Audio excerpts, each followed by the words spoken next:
Hi everyone! Welcome back to another cooking video. And the recipe that I'll be sharing you today is bacon-wrapped ham with honey glaze.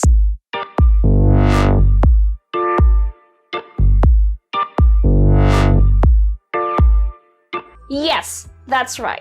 I know Christmas is just around the corner. At kung naghahanap ka ng bagong ham recipe to prepare for Noche Buena, this is the recipe for you. Kahit pa nga ba marami tayong pinagdaanan this year, dumating yung virus, dumaan yung maraming bagyo, but I know for sure, tayong mga Pilipino or sa ating mga Pilipino, tuloy na tuloy pa rin ang Pasko. Just like the recipe na i-share ko sa inyo ngayon. This is a special ham recipe. Why? Because we will be using Virginia pineapple ball ham. And to make it even more delicious, irarap natin ang ating ham with bacon, and then I will show you how to make a simple honey glaze. So if this is something that you wanted to learn today, please keep on watching. Here are the ingredients that you need.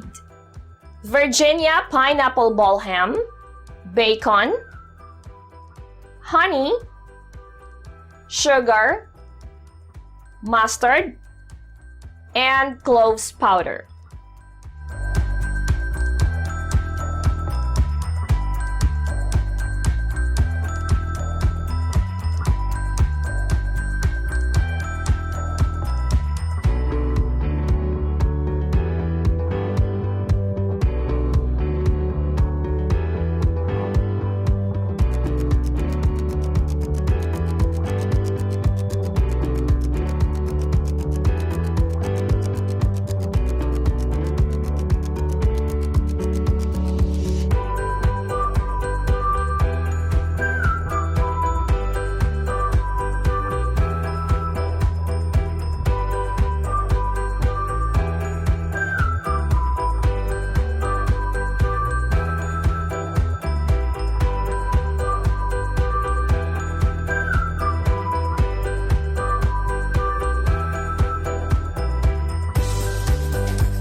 there you have it, our bacon-wrapped ham with honey glaze. And guys, available na available ang Virginia hams sa lahat ng mga supermarkets. Get yours now! I hope you enjoy watching this video. Please don't forget to like and share. And for the complete recipe details, make sure to check on the description below. And for any questions, suggestions, or any clarification, make sure to drop a comment below and I'll be happy to check them out. And of course, please don't forget to subscribe to our YouTube channel.